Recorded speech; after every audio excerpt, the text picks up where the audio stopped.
কোন কোন মানুষকে বলতে শোনা যায় রোজাদার ব্যক্তি খাবারের তার কোনো হিসাব হবে না। আসলে এটা একটা ভুল কথা।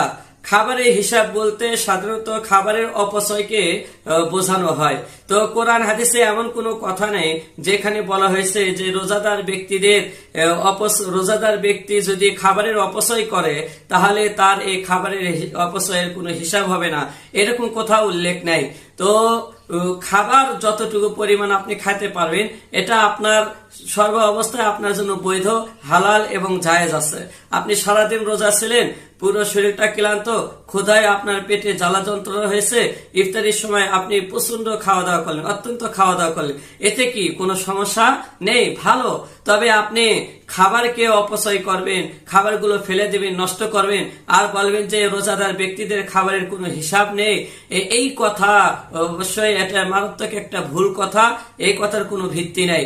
অতএব আমরা যে কোনো রোজাদার হই বা না হই, সর্ব অবস্থায় আমরা খাবারের অপচয় থেকে বিরত থাকার চেষ্টা করব। যতটুকু আমি খেতে পারবো এই পরিমাণ খাবার আমি পাতে নিয়ে খাওয়ার চেষ্টা করবো ইনশাআল্লাহ।